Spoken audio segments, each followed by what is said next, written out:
الحمد لله وكفى وسلام على عباده الذين اصطفى أما بعد أعوذ بالله من الشيطان الرجيم بسم الله الرحمن الرحيم وما خلقت الجن والإنس إلا ليعبدون اما بعد میرے محترم بزرگوں اور دوستو، ابھی جو آیت کریمہ میں نے آپ حضرات کے سامنے تلاوت کی ہے، اس کی تشریح اور وضاحت جناب نبی کریم صلی اللہ علیہ وسلم کی اس حدیث شریف سے ہوتی ہے جس میں نبی کریم صلی اللہ علیہ وسلم نے ارشاد فرمایا کہ اللہ رب العزت نے جب سب سے پہلے انسان حضرت آدم علیہ السلام کو پیدا فرمایا اور پیدا کرنے کے بعد جو اپنا بایاں ہاتھ حضرت آدم علیہ السلام کی بائیں پشت پر پھیرا تو اس سے بے شمار چمکدار نورانی چہروں والی روحیں پیدا اور یہ نورانی چہروں والی روحیں ان مسلمانوں اور مومنوں کی تھی جو قیامت تک پیدا ہونے والے تھے۔ پھر اللہ رب العزت نے جب اپنا بایاں ہاتھ حضرت آدم علیہ السلام کی بائیں پشت پر پھیرا تو اس سے بھی بے شمار سیاہ چہروں والی روحیں پیدا ہوئے، اور یہ سیاہ چہروں والی روحیں ان کافروں اور منافقوں کی تھی جو قیامت تک پیدا ہونے والے تھے۔ پھر اللہ رب العزت نے ان تمام روحوں کو ایک جمع فرما دیا، اس سے وہ عالم ارواح کہا جاتا ہے۔ پھر یہی روح وہاں سے منتقل ہو کر رحم مادر یعنی ماں کے پیٹ میں آ جاتی ہے، پھر وہاں سے 8-9 مہینے میں دنیاوی جسم حاصل کرنے کے بعد بشکل انسان اس دنیا میں آ جاتا ہے۔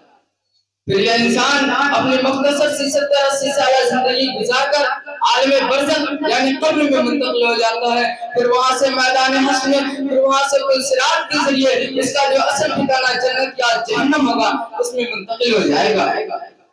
میرے دوستو، انسانی زندگی کے ان تمام مرحلوں پر غور کرنے سے یہی معلوم ہوتا ہے کہ یہ دنیا انسانوں کے لیے اصل ٹھکانہ اور اصل منزل نہیں ہے۔ جیسے مختلف قسم کی سواریاں جہاز، ٹرین اور بس انسانوں کے لیے اصل ٹھکانہ اور اصل منزل نہیں ہوا کرتی ہے، ایسے ہی یہ دنیا انسانوں کے لیے اصل ٹھکانہ اور اصل منزل نہیں ہے۔ میرے دوستو، آج اگر ہم عام انسانوں کی زندگیوں پر غور کریں، ان کی زندگیوں کا ایک سرسری جائزہ لیں، ہمیں صاف طور سے نظر آئے گا کہ اس دنیا کے اکثر لوگ اپنی زندگی کے مقصد جانے بغیر زندگی گزار رہے ہیں۔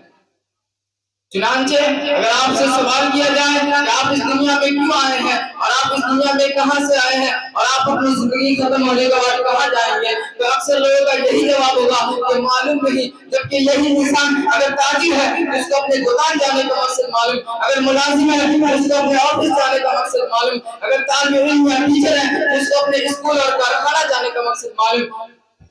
اگر مسافر ہے تو اس کو اپنے سفر کا مقصد معلوم۔ یاد رکھیں، مقصد زندگی انسان کو بننے اور بگاڑنے میں پورا دخل رکھتی ہے۔ آخر انسان اس بات پر غور کیوں نہیں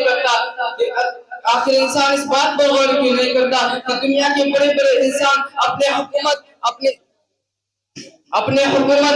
سلطنت، اپنی طاقت، اپنے عزت و شہرت، اپنا عہدہ اور منصب رکھتے ہوئے بھی اس دنیا کو چھوڑ کر کہاں غائب ہوتے جا رہے ہیں۔ آخر انسان اس بات پر غور کیوں نہیں کرتا کہ اللہ رب العزت نے اس زمین، اس آسمان، اس چاند و سورج، ستاروں، پہاڑوں، دریاؤں، صحراؤں، جنگلوں میں ہر ایک کو کسی نہ کسی خاص مقصد اور کام کے لیے پیدا کیا ہے، تو پھر وہ انسان جو تمام کائنات میں سب سے افضل اور اشرف ہے اس کو کیوں پیدا کیا ہے؟ آخر انسان اس بات پر غور کیوں نہیں کرتا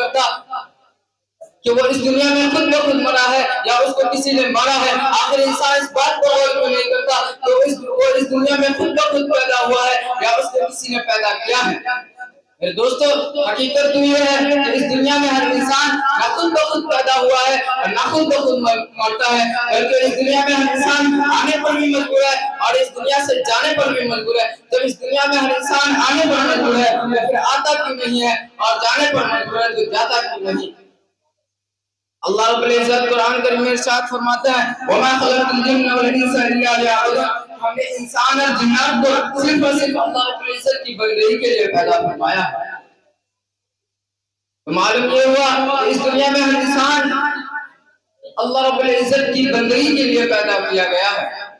شاعر کہتا ہے تو برائے زندگی ہے یاد رکھ، ورنہ پھر شرمندگی ہے یاد رکھ، چند روزہ زندگی ہے یاد رکھ، ایک دن مرنا ہے آخر موت ہے، کر لے جو کرنا ہے آخر موت ہے، آنے والی کس سے ٹالی جائے گی، روح رگ رگ سے نکالی جائے گی، تجھ پر بھی ایک دن خاک ڈالی جائے گی، ایک دن مرنا ہے آخر موت ہے، کر لے جو کرنا ہے آخر موت ہے۔